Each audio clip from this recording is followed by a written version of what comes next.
2002 ਵਿੱਚ ਮੇਰੇ ਨਾਲ ਇੱਕ ਗੈਂਗ ਰੇਪ ਹੋਇਆ ਔਰ ਮੈਨੂੰ ਕਿਡਨੈਪ ਕਰਕੇ ਅੰਬਾਲਾ ਲੈ ਕੇ ਗਏ।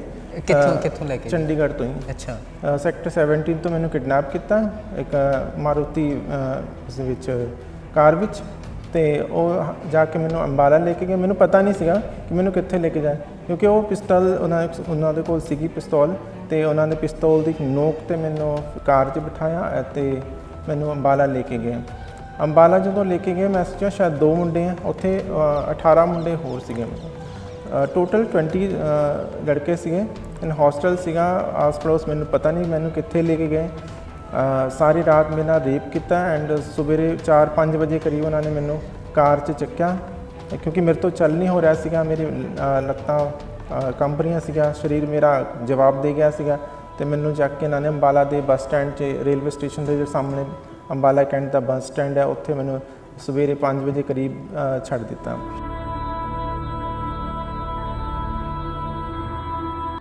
ਅਤੇ ਮੈਂ ਕਰੀਬਨ ਅੱਧਾ ਪੌਣਾ ਘੰਟਾ ਉੱਥੇ ਬੈਠੀ ਰਹੀ, ਕਿਉਂਕਿ ਮੈਂ ਉੱਠ ਨਹੀਂ ਸਕੀ। ਉਸ ਤੋਂ ਬਾਅਦ ਇੱਕ ਬੱਸ ਆਈ ਹਰਿਆਣਾ ਰੋਡਵੇਜ਼ ਦੀ, ਉਹਦੇ ਵਿੱਚ ਮੈਂ ਬੱਸ 'ਤੇ ਬੈਠੀ, ਮੇਰੇ ਕੋਲ ਪੈਸੇ ਨਹੀਂ ਸੀਗੇ।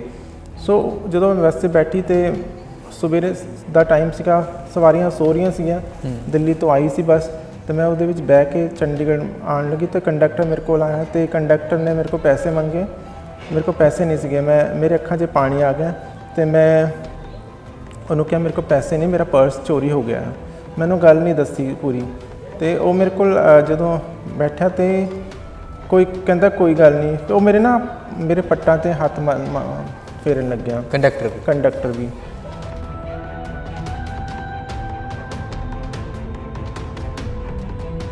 2004 ਵਿੱਚ ਦੁਬਾਰਾ ਮੇਰੇ ਨਾਲ ਇੱਕ ਵਾਰੀ ਫਿਰ ਦੁਬਾਰਾ ਰੇਪ ਹੋਇਆ, ਪੰਚਕੂਲਾ ਸੈਕਟਰ 8 ਵਿੱਚ। ਮੈਂ ਆ ਰਹੀ ਸਾਈਕਲ 'ਤੇ ਅਤੇ ਮੈਨੂੰ ਮੁੰਡਾ, ਹਾਲਾਂਕਿ ਉਹ ਮੈਨੂੰ ਕੁਝ ਟਾਈਮ ਤੋਂ ਪਹਿਲਾਂ ਤਾਂ ਜਾਣਦਾ ਸੀਗਾ, ਮੈਨੂੰ ਮਿਲਿਆ ਅਤੇ ਮੈਨੂੰ ਆਪਣਾ ਰੂਮ 'ਚ ਲੈ ਕੇ ਗਿਆ। ਅਤੇ 2 ਰੂਮ ਸੀਗੇ। ਪਹਿਲੇ ਵਾਲੇ ਰੂਮ 'ਚ ਉਹਨੇ ਬਿਠਾਇਆ, ਦੂਸਰੇ ਰੂਮ 'ਚ 5-6 ਮੁੰਡੇ ਹੋਰ ਸੀ, ਉਹ ਤਾਸ਼ ਖੇਡ ਰਹੇ ਸੀ, ਨਾਲੇ ਡਰਿੰਕ ਕਰ ਰਹੇ ਸੀਗੇ, ਖਾਣਾ ਖਾ ਰਹੇ ਸੀਗੇ। ਅਤੇ ਮੈਂ ਦੇਖਿਆ, ਮੈਂ ਕਿਹਾ ਇਹ ਤਾਂ ਕੋਈ ਗੜਬੜ ਨਾ ਹੋ ਜਾਏ, ਮੈਂ ਉੱਥੋਂ ਚੱਲਣ ਗਿਆ। ਮੈਂ ਜਦੋਂ ਦਰਵਾਜ਼ੇ 'ਤੇ ਕੁੰਡੀ ਖੋਲ੍ਹਣ ਲੱਗੀ, ਉਹਨੇ ਬਾਹਰੋਂ ਕੁੰਡਾ ਲਗਾ ਦਿੱਤਾ ਸੀਗਾ, ਮਤਲਬ ਬਾਹਰੋਂ ਕੁੰਡਾ ਲਗਾ ਕੇ ਉਹ ਦੂਸਰੇ ਰਸਤੇ ਤੋਂ ਅੰਦਰ ਆ ਗਿਆ ਸੀਗਾ। ਮੈਂ ਕਿਹਾ ਮੈਂ ਜਾਣਾ ਹੈ, ਕਹਿੰਦਾ ਨਹੀਂ ਹੁਣ ਆਪਣਾ ਕੰਮ ਕਰਕੇ ਹੀ ਜਾਊਂਗੇ। ਸੋ ਮੈਨੂੰ ਉਹਨਾਂ ਨੇ ਜਦੋਂ 5-6 ਮੁੰਡੇ ਉਹ ਵੀ ਮੇਰੇ ਕਮਰੇ 'ਚ ਆ ਗਏ, ਉਹਨਾਂ ਨੇ ਮੈਨੂੰ ਕੁੱਟਣਾ ਸ਼ੁਰੂ ਕਰ ਦਿੱਤਾ। ਐਂਡ ਜਦੋਂ ਰੇਪ ਸ਼ੁਰੂ ਕੀਤਾ, ਉਹਨਾਂ ਨੇ ਸਾਰਿਆਂ ਨੇ 7 ਜਣਿਆਂ ਨੇ ਰੇਪ ਕੀਤਾ। ਇੱਕ 8ਵਾਂ ਜਿਹੜਾ ਬੰਦਾ ਸੀ ਉਹ ਬਾਈਕ 'ਤੇ ਬੁਲਟ 'ਤੇ ਬਾਅਦ 'ਚ ਆਇਆ, ਤਾਂ ਆਉਂਦੇ ਉਹਨਾਂ ਨੇ ਬਾਂਸ ਦਾ ਡੰਡਾ ਚੱਕਿਆ ਔਰ ਮੈਨੂੰ ਮੇਰੇ ਪੈਰਾਂ 'ਚ ਖੂਬ ਪਿਟਾਈ ਕੀਤੀ।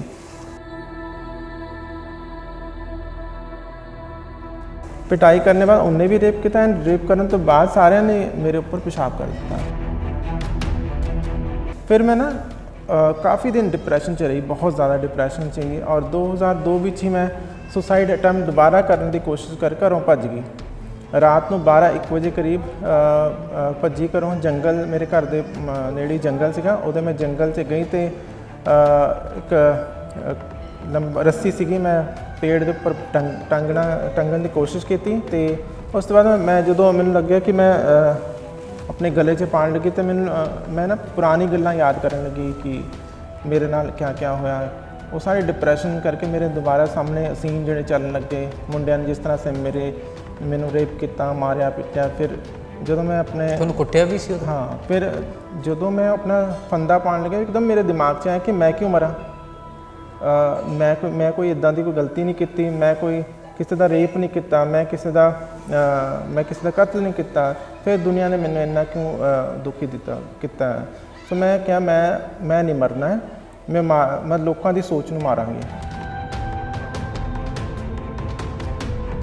ਜਦੋਂ ਮੈਂ ਡਿਪਾਰਟਮੈਂਟ 'ਚ ਵਾਸ਼ਰੂਮ ਨਹੀਂ ਜਾਂਦੀ ਸੀ, ਕਿਉਂਕਿ ਵਾਸ਼ਰੂਮ ਮੇਲ ਔਰ ਫੀਮੇਲ ਦਾ ਸੀਗਾ, ਔਰ ਜਦੋਂ ਮੈਂ ਜਾਣ ਦੀ ਕੋਸ਼ਿਸ਼ ਕਰਦੀ ਸੀ ਮੁੰਡੇ ਹੱਸਣ ਲੱਗ ਜਾਂਦੇ ਸੀ ਔਰ ਕੁੜੀਆਂ ਮਤਲਬ ਵਾਸ਼ਰੂਮ ਤੋਂ ਬਾਹਰ ਭੱਜ ਜਾਂਦੀ। ਇੱਕ ਸਟੂਡੈਂਟ ਸੀਗੀ, ਉਹਨੇ ਲਾਅ ਕੀਤੀ, ਉਹ ਬੜੀ ਬੋਲਡ ਸੀਗੀ, ਉਹ ਮੇਰੇ ਕੋਲ ਆਈ ਕਿ ਧਨੰਜੇ ਮਤਲਬ ਟੈਨਸ਼ਨ ਨਾ ਲੈ, ਮੈਂ ਤੇਰੇ ਨਾਲ। ਅਤੇ ਮੈਂ ਉਹਨੂੰ ਸ਼ੇਅਰ ਕੀਤੀ ਕਿ ਮੈਂ ਕਿਵੇਂ ਇੱਦਾਂ ਆਪਣਾ ਕਰਾਂ। ਕਹਿੰਦੀ ਕੋਈ ਨਾ, ਆਪਾਂ ਇੱਦਾਂ ਕਰਦੇ, ਬੋਰਡ ਲਗਾ ਦਿੰਦੇ ਇੱਥੇ ਫੀਮੇਲ ਐਂਡ ਟਰਾਂਸਜੈਂਡਰ, ਜਦੋਂ ਤੂੰ ਅੰਦਰ ਜਾਏਂਗੇ ਟਰਾਂਸਜੈਂਡਰ ਦਿਖੇਗਾ, ਜਦੋਂ ਤੂੰ ਬਾਹਰ ਆ ਜਾਏਗਾ ਉਦੋਂ ਫਿਰ ਫੀਮੇਲ ਕਰ ਦੇ। ਤੁਹਾਡੇ ਦਿਮਾਗ ਦੇ ਵਿੱਚ ਆਪਣੇ ਆਪ ਨੂੰ ਇੱਕ ਔਰਤ ਜਾਂ ਕੁੜੀ ਕਹਿ ਲਈਏ ਉਹ ਸਮਝਦਾ ਹੈ ਤੇ ਜਿਹੜੇ ਅੰਗ ਨੇ ਸਾਰੇ ਉਹ ਮੇਲ ਦੇ ਨੇ ਸਾਰੇ। ਹਾਂ ਬਟ ਮੇਰੀ ਸਰਜਰੀ ਹੋ ਚੁੱਕੀ ਹੈ ਤੇ ਹੁਣ ਸਾਰੇ ਬਿਕੋਜ਼ ਬਾਡੀ ਜਿਹੜੇ ਹੈ ਉਹ ਚੇਂਜ ਕਰ ਸਕਦੇ, ਬ੍ਰੇਨ ਨੂੰ ਕਦੇ ਨਹੀਂ ਚੇਂਜ ਕਰ ਸਕਦੇ। ਸਾਇੰਸ ਵਿੱਚ ਇੰਨੀ ਤਰੱਕੀ ਨਹੀਂ ਹੋ ਕਿ ਬ੍ਰੇਨ ਨੂੰ ਚੇਂਜ ਕਰ ਦਈਏ। ਇਸ ਲਈ ਬਾਡੀ ਸਾਡਾ ਅਗਰ ਹੱਥ ਕੱਟ ਜਾਏ ਅਸੀਂ ਫਿਰ ਵੀ ਜਿੰਦਾ ਰਹਾਂਗੇ, ਸਾਡਾ ਪੈਰ ਕੱਟ ਜਾਏ ਸਾਡਾ ਫਿਰ ਵੀ ਜਿੰਦਾ ਹੈ। ਅਗਰ ਪੀਨਸ ਕੱਟ ਜਾਏ, ਅਗਰ ਕਿਸੇ ਦਾ ਟਿਊਮਰ ਹੋ ਗਏ, ਕੈਂਸਰ ਹੋ ਜਾਏ, ਕਿਡਨੀ ਖਰਾਬ ਹੋ ਜਾਏ ਇੱਕ, ਉਹ ਵੀ ਜਿੰਦਾ ਰਹਿੰਦਾ। ਲੇਕਿਨ ਬ੍ਰੇਨ ਜਦੋਂ ਡੈਡ ਹੋ ਜਾਂਦਾ ਨਾ ਫਿਰ ਇਨਸਾਨ ਜਿੰਦਾ ਨਹੀਂ ਰਹਿੰਦਾ। ਹੁਣ ਜਦੋਂ ਤੁਸੀਂ ਆਪਣੇ ਆਪ ਨੂੰ ਚੇਂਜ ਕਰਵਾਇਆ ਕਿ ਜਿਹੜੇ ਸਾਰੇ ਪਾਰਟਸ ਹੁੰਦੇ ਆ ਜਿਵੇਂ ਕੁੜੀਆਂ ਦੇ ਹੁੰਦੇ ਜਾਂ ਸਾਰੇ ਠੀਕ ਮਤਲਬ ਕਰੈਕਟ ਹੋ ਗਿਆ ਹੁਣ, ਸਾਰੇ ਸਹੀ ਹੋ ਗਏ। Yes so I am very happy. ਮੈਨੂੰ ਲੱਗਦਾ ਕਿ ਇੱਦਾਂ ਹੀ ਹੋਣਾ ਚਾਹੀਦਾ।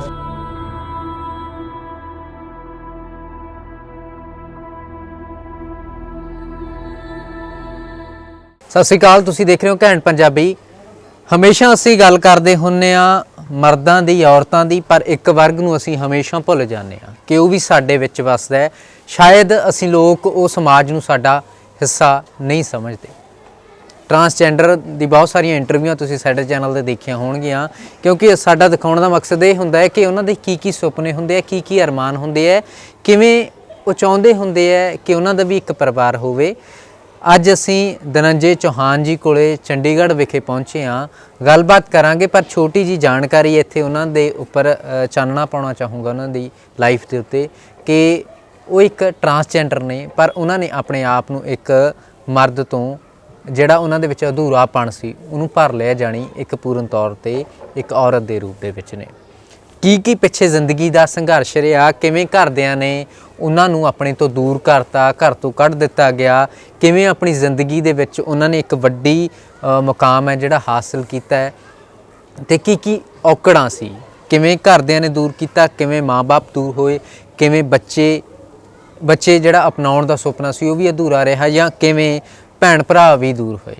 ਅਤੇ ਹੋਰ ਵੀ ਇੱਕ ਬੜਾ ਜ਼ਿੰਦਗੀ ਦਾ ਉਹਨਾਂ ਦਾ ਸੱਚ ਹੈ ਐਸਾ, ਜਦੋਂ ਕੈਮਰੇ ਸਾਹਮਣੇ ਉਹ ਆਪ ਦੱਸਣਗੇ ਨਾ ਤਾਂ ਤੁਸੀਂ ਬਿਲਕੁਲ ਹਿੱਲ ਜਾਓਗੇ। ਬਹੁਤ ਸਵਾਗਤ ਹੈ ਜੀ ਘੈਂਟ ਪੰਜਾਬੀ ਤੇ ਤੁਹਾਡਾ ਸਮਾਂ ਦਿੱਤਾ। ਸਾਰੇ ਦਰਸ਼ਕਾਂ ਨੂੰ ਮੇਰਾ ਬਹੁਤ ਤਹਿ ਦਿਲ ਤੋਂ ਸਤਿ ਸ਼੍ਰੀ ਅਕਾਲ ਤੇ ਸਾਰਿਆਂ ਨੂੰ ਲੋਹੜੀ ਦੀ ਬਹੁਤ ਮੁਬਾਰਕਾਂ ਹੋਣ।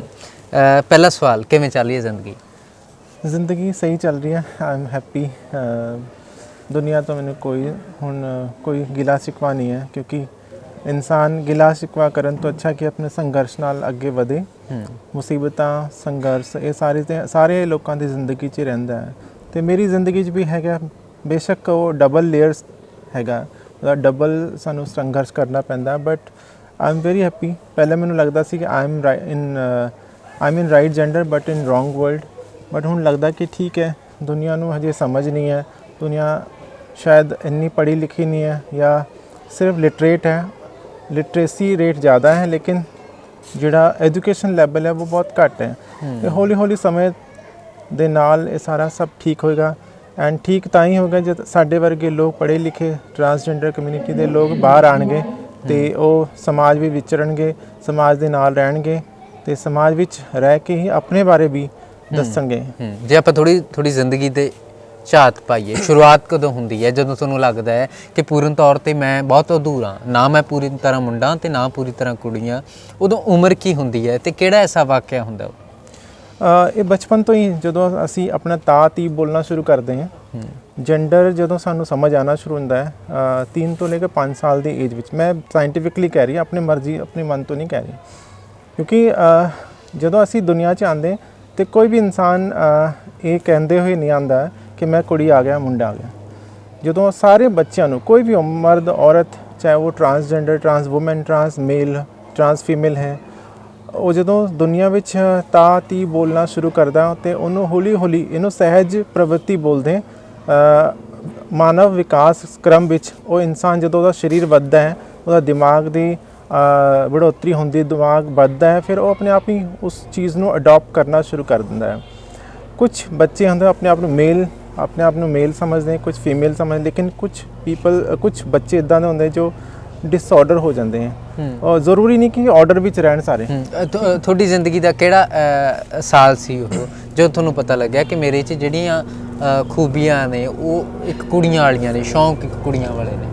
ਮੈਂ ਤਕਰੀਬਨ 5 ਸਾਲ ਦੀ ਏਜ ਵਿੱਚ ਆਪਣੇ ਆਪ ਨੂੰ ਕੁੜੀ ਮੰਨਣਾ ਸ਼ੁਰੂ ਕਰ ਦਿੱਤਾ ਸੀਗਾ।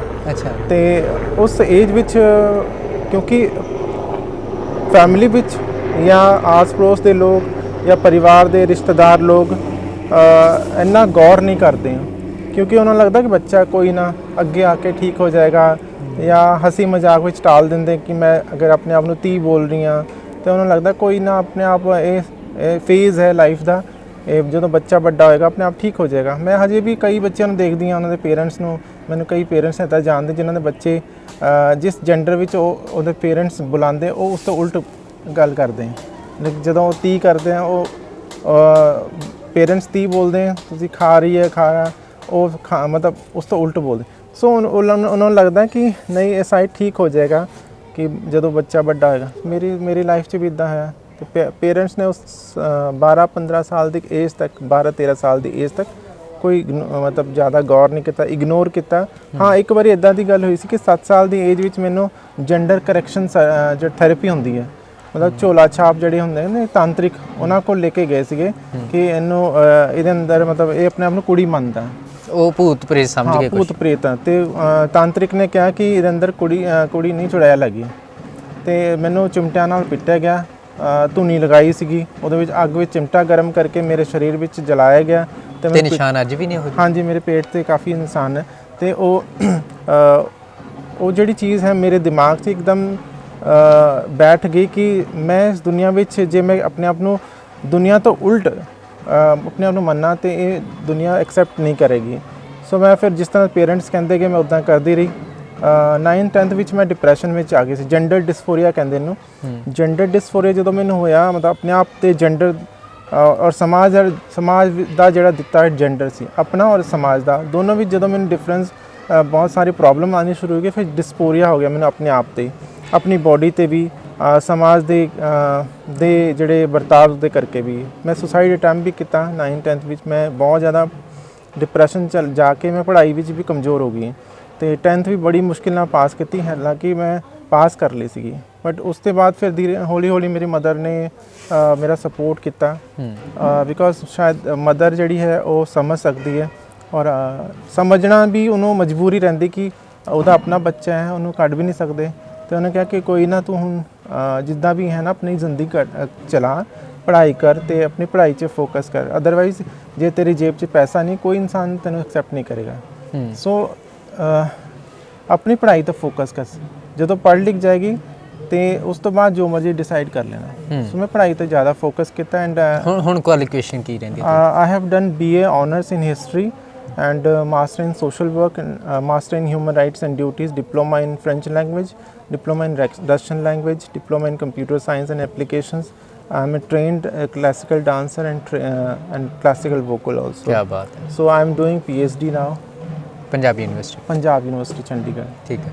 ਆਪਾਂ ਇੱਕ ਸਵਾਲ ਕਰੀਏ ਅਗਲਾ ਕਿ ਜਦੋਂ ਪਤਾ ਲੱਗ ਗਿਆ ਘਰਦਿਆਂ ਨੂੰ, ਆਪਾਂ ਪਿੱਛੇ ਕੈਮਰੇ ਤੋਂ ਗੱਲ ਕਰ ਰਹੇ ਸੀ, ਤੁਸੀਂ ਮੈਨੂੰ ਦੱਸ ਰਹੇ ਸੀ ਕਿ ਘਰਦਿਆਂ ਦੇ ਵੱਲੋਂ ਵੀ ਮੈਨੂੰ ਆਪਣੇ ਆਪ ਦੇ ਨਾਲੋਂ ਵੱਖ ਕਰ ਦਿੱਤਾ ਗਿਆ, ਉਹ ਕੀ ਐਸਾ ਸਬਬ ਬਣਿਆ ਸੀ? ਘਰਦੇ ਆਪਣੇ ਆਪ ਦੇ ਵਿੱਚ ਸ਼ਰਮ ਮਹਿਸੂਸ ਕਰਨ ਲੱਗੇ ਸੀ? ਦੇਖੋ, ਫੈਮਿਲੀ ਵਾਲੇ ਕਿਤੇ ਨਾ ਕਿਤੇ ਆਪਣੇ ਬੱਚੇ ਨੂੰ ਐਕਸੈਪਟ ਕਰ ਲੈਂਦੇ, ਉਹਨਾਂ ਨੂੰ ਬਸ ਇੱਕੋ ਹੀ ਰਹਿੰਦਾ ਕਿ ਸਮਾਜ ਕੀ ਕਹੇਗਾ, ਚਾਰ ਲੋਕ ਕੀ ਕਹਿਣਗੇ, ਅੜੋਸ ਪੜੋਸ ਦੇ ਰਿਸ਼ਤੇਦਾਰ ਬਹੁਤ ਸਾਰੇ ਪ੍ਰੋਬਲਮ ਕ੍ਰੀਏਟ ਕਰਨਾ ਸ਼ੁਰੂ ਕਰ ਦਿੰਦੇ, ਤੁਹਾਡੇ ਘਰ ਵਿੱਚ ਇਦਾਂ ਦਾ ਬੱਚਾ ਹੈ, ਉਹਨੂੰ ਠੀਕ ਕਰੋ, ਇਹ ਹੈ।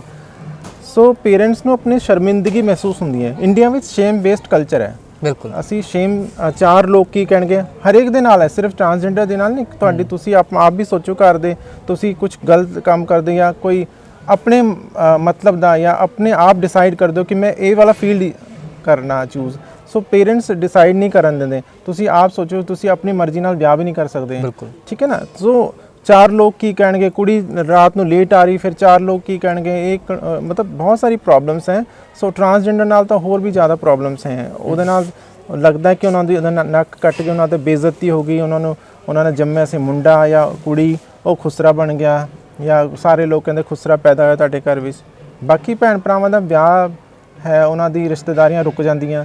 ਨਹੀਂ, ਤੁਹਾਡੇ ਘਰਦਿਆਂ ਦੇ ਵੱਲੋਂ ਕੀ ਕਹਿ ਕੇ ਵੱਖ ਕਰ ਦਿੱਤਾ ਗਿਆ ਆਪਣੇ ਦੇ ਨਾਲੋਂ?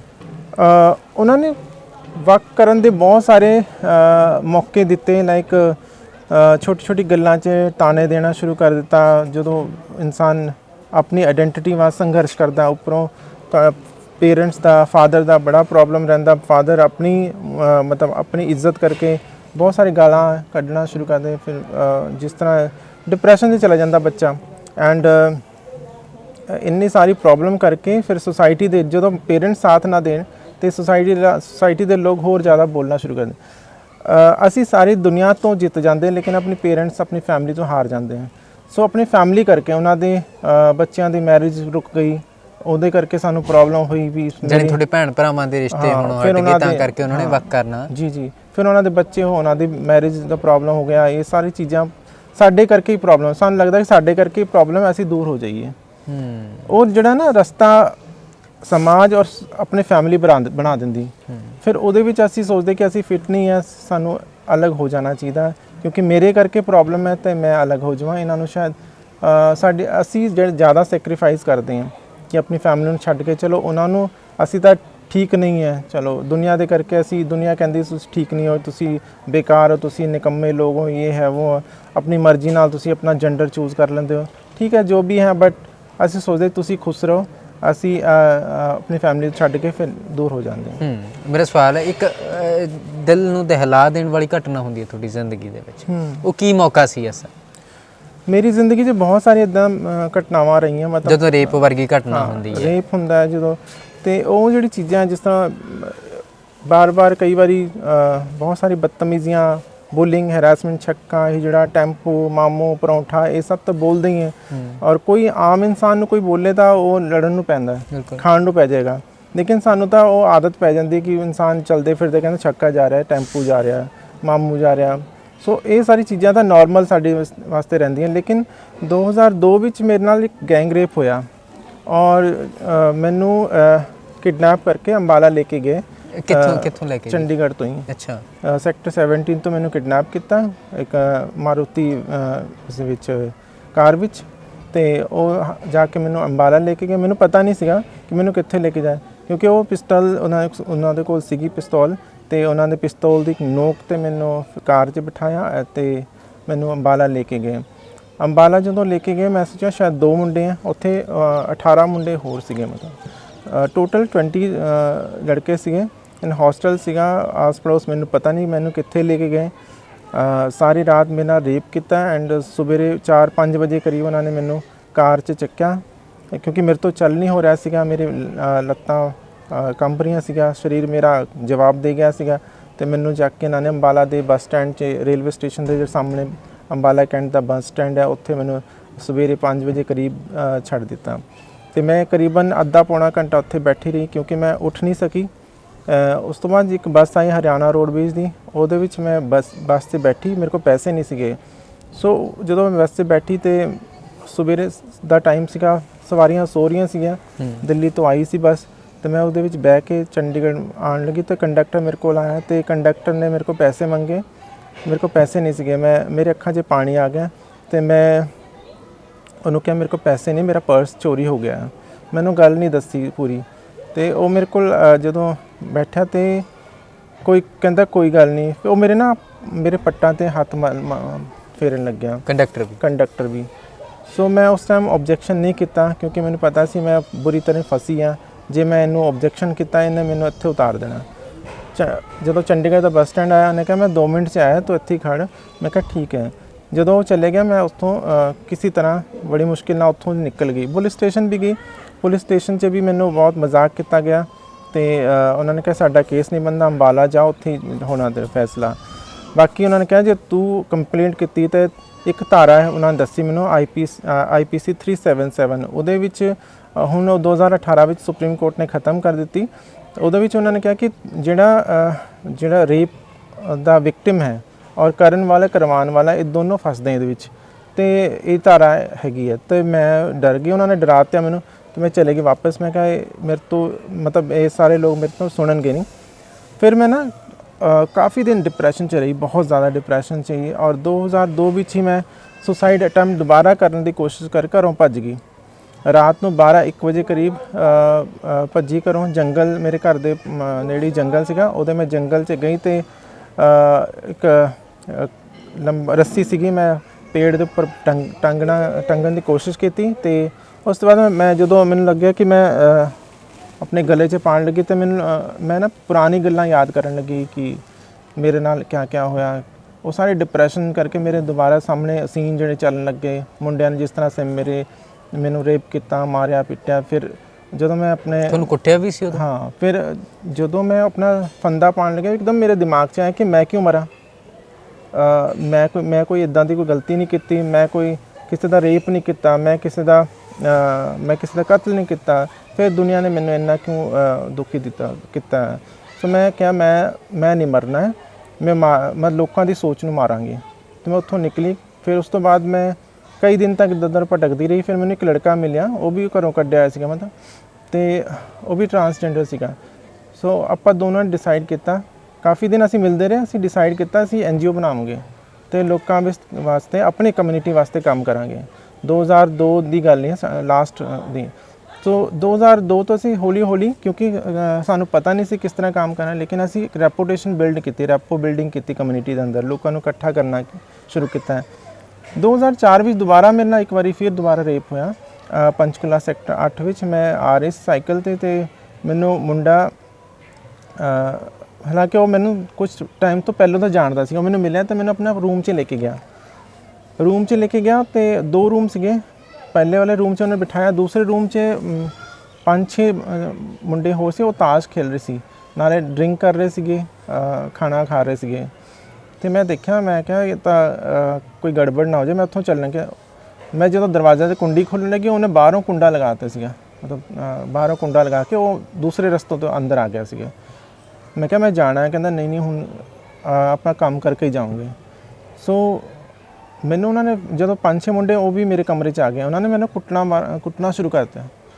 ਐਂਡ ਜਦੋਂ ਰੇਪ ਸ਼ੁਰੂ ਕੀਤਾ, ਉਹਨਾਂ ਨੇ ਸਾਰਿਆਂ ਨੇ 7 ਜਣਿਆਂ ਨੇ ਰੇਪ ਕੀਤਾ। ਇੱਕ 8ਵਾਂ ਜਿਹੜਾ ਬੰਦਾ ਸੀ ਉਹ ਬਾਈਕ 'ਤੇ ਬੁਲਟ 'ਤੇ ਬਾਅਦ 'ਚ ਆਇਆ, ਤਾਂ ਆਉਂਦੇ ਉਹਨਾਂ ਨੇ ਬਾਂਸ ਦਾ ਡੰਡਾ ਚੱਕਿਆ ਔਰ ਮੈਨੂੰ ਮੇਰੇ ਪੈਰਾਂ 'ਚ ਖੂਬ ਪਿਟਾਈ ਕਰਨ ਬਾਅਦ ਉਹਨੇ ਵੀ ਰੇਪ ਕੀਤਾ। ਐਂਡ ਰੇਪ ਕਰਨ ਤੋਂ ਬਾਅਦ ਸਾਰਿਆਂ ਨੇ ਮੇਰੇ ਉੱਪਰ ਪਿਸ਼ਾਬ ਕਰ ਦਿੱਤਾ। ਔਰ ਉਹ ਸਾਰੀ ਚੀਜ਼ਾਂ ਮਤਲਬ ਮੈਂ ਆਪਣੇ ਆਪ ਨੂੰ ਸੋਚਦੀ ਕਿ ਬਈ ਮਤਲਬ ਮੇਰੇ ਕੋਲ ਆਈ ਡੋਂਟ ਹੈਵ ਵਰਡ ਕਿ ਮੈਂ ਉਸ ਚੀਜ਼ ਨੂੰ ਕਿਵੇਂ ਬਿਆਨ ਕਰਾਂ ਕਿ ਉਹ ਜਿਹੜਾ ਸਮੇਂ ਸੀਗਾ ਜਿਸ ਸਮੇਂ ਉਹਨਾਂ ਨੇ ਪਿਸ਼ਾਬ ਕੀਤਾ, ਮੇਰੇ ਪੂਰਾ ਕੱਪੜੇ ਗਿੱਲੇ ਹੋ ਗਏ ਸੀਗੇ ਅਤੇ ਉਹ ਸ਼ਰਾਬ 'ਚ ਨਸ਼ੇ 'ਚ ਸੀਗੇ, ਉਹਨਾਂ ਨੂੰ ਪਤਾ ਨਹੀਂ ਸੀਗਾ ਕੀ ਕਰ ਰਹੇ, ਲੇਕਿਨ ਮੈਂ ਤਾਂ ਹੋਸ਼ 'ਚ ਸੀਗੀ, ਮੈਨੂੰ ਪਤਾ ਸੀ ਮੇਰੇ ਨਾਲ ਕੀ ਹੋ ਰਿਹਾ। ਅਤੇ ਮੈਂ ਆਪਣੇ ਆਪ ਨੂੰ ਕੋਸ਼ਿਆ ਕਿ ਭਾਈ ਮੈਂ ਮਤਲਬ ਮੇਰੇ ਕੋਲ ਕੋਈ ਸ਼ਬਦ ਨਹੀਂ ਕਿ ਮੈਂ ਉਸ ਟਾਈਮ ਇਹ ਸੋਚ ਰਹੀ ਕਿ ਹੈ ਭਗਵਾਨ ਮੈਨੂੰ ਇੱਥੋਂ ਚੱਕ ਲਿਆ, ਬਸ ਮੈਂ ਇਸ ਦੁਨੀਆ 'ਚ ਰਹਿਣਾ ਹੀ ਨਹੀਂ ਹੈ। ਉਸ ਸਮੇਂ ਮੈਂ ਸੋਚਦੀ ਕਿ I am in right gender but in wrong world, ਮੈਂ ਗਲਤ ਦੁਨੀਆ 'ਚ ਪੈਦਾ ਹੋ ਗਈ, ਇਹ ਦੁਨੀਆ ਮੇਰੇ ਲਾਇਕ ਨਹੀਂ ਹੈ, ਸਾਡੇ ਵਰਗੇ ਲੋਕਾਂ ਵਾਸਤੇ ਇਹ ਦੁਨੀਆ ਬਣੀ ਨਹੀਂ ਹੈ। ਫਿਰ ਆਪਣੇ ਆਪ ਨੂੰ ਜੋੜਿਆ ਕਿਵੇਂ? ਹਾਂ, ਫਿਰ ਮੈਂ ਜਦੋਂ ਮੁੰਡਿਆਂ ਨੇ ਮੈਨੂੰ ਪਿੱਟਿਆ ਅਤੇ ਮੇਰੇ ਪੈਰਾਂ 'ਚ ਖੂਨ ਆਉਣਾ ਸ਼ੁਰੂ ਹੋ ਗਿਆ। ਉਸ ਤੋਂ ਬਾਅਦ ਉਹ ਮੁੰਡਾ ਜਿਹੜਾ ਮੈਨੂੰ ਲੈ ਕੇ ਆਇਆ ਸੀ, ਉਹਨੇ ਬਾਹਰੋਂ ਕੁੰਡਾ ਖੋਲ੍ਹ ਕੇ ਕਹਿੰਦਾ ਭੱਜ ਜਾ, ਦੁਬਾਰਾ ਨਜ਼ਰ ਨਾ ਆਈ। ਫਿਰ ਪੁਲਿਸ 'ਚ ਮੈਨੂੰ ਪਤਾ ਸੀ ਪੁਲਿਸ ਨੇ ਕੁਛ ਨਹੀਂ ਕਰਨਾ। ਮੈਂ ਆਪਣੇ ਫਰੈਂਡ ਨਾਲ ਗੱਲ ਕੀਤੀ, ਕਹਿੰਦਾ ਇਹ ਸਮਾਜ ਕਦੀ ਵੀ ਬਦਲੇਗਾ ਨਹੀਂ, ਸਾਨੂੰ ਖੁਦ ਬਦਲਣਾ ਪੈਣਾ ਆਪਣੇ ਆਪ ਨੂੰ। ਅਸੀਂ ਫਿਰ ਆਪਣੇ ਆਪ ਨੂੰ ਸਟਰੈਂਥਨ ਕੀਤੀ। 2009 'ਚ ਆਉਂਦੇ ਅਸੀਂ ਇੱਕ NGO ਬਣਾਈ ਸਕਸ਼ਮ ਟਰਸਟ ਕਰਕੇ, ਐਂਡ ਫਿਰ ਨੈਸ਼ਨਲ ਲੈਵਲ ਤੱਕ ਆ ਕੇ ਆਪਣਾ ਕੰਮ ਕਰਨਾ ਸ਼ੁਰੂ ਕੀਤਾ। 2012 'ਚ ਅਸੀਂ ਸਾਰੇ ਟਰਾਂਸਜੈਂਡਰ ਮਤਲਬ ਇੰਡੀਆ ਦੇ ਜਿੰਨੇ ਵੀ ਪੜ੍ਹੇ ਲਿਖੇ ਐਕਟਿਵਿਸਟ ਸੀਗੇ 2012 ਵਿੱਚ ਦਿੱਲੀ ਇਕੱਠਾ ਹੋਏ, and state national legal service authority ਜਿਹੜੀ ਹੈ ਉਹਨਾਂ ਦੇ ਨਾਲ ਮਿਲ ਕੇ ਅਸੀਂ ਇੱਕ PIL ਦਾਇਰ ਕੀਤੀ ਸੁਪਰੀਮ ਕੋਰਟ ਵਿੱਚ। ਐਂਡ ਦਾਇਰ ਕਰਨ ਤੋਂ ਬਾਅਦ ਸਾਰੇ ਆਪਣੇ ਸਟੇਟ 'ਚ ਵਾਪਸ ਆ ਗਏ। ਮੈਂ ਆਪਣਾ ਸਟੇਟ 'ਚ ਕੰਮ ਕਰਨ ਲੱਗੀ ਚੰਡੀਗੜ੍ਹ 'ਚ।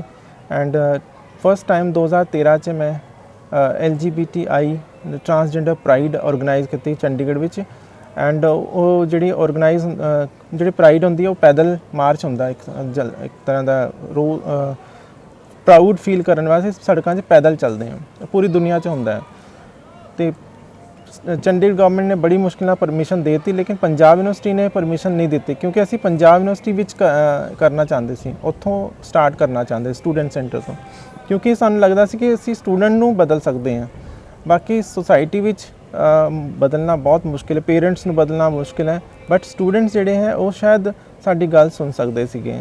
ਸੋਸ਼ਲ ਵਰਕ ਸਟੂਡੈਂਟ ਸੀਗੇ, ਹਿਊਮਨ ਰਾਈਟਸ ਦੇ ਸੀਗੇ, ਸੋਸ਼ੀਓਲੋਜੀ ਸੀਗੇ, ਸਾਈਕੋਲੋਜੀ ਸਟੂਡੈਂਟ ਸੀ, ਉਹ ਆਪਣੇ ਨਾਲ ਜੋੜ ਕੇ ਮੈਂ ਪ੍ਰਾਈਡ ਆਰਗੇਨਾਈਜ਼ ਕੀਤੀ ਐਂਡ ਪੰਜਾਬ ਯੂਨੀਵਰਸਿਟੀ ਨੇ ਪਰਮਿਸ਼ਨ ਨਹੀਂ ਦਿੱਤੀ। ਪੰਜਾਬ ਯੂਨੀਵਰਸਿਟੀ ਨੇ ਕਿਹਾ such kind of activity should not allowed in educational institution।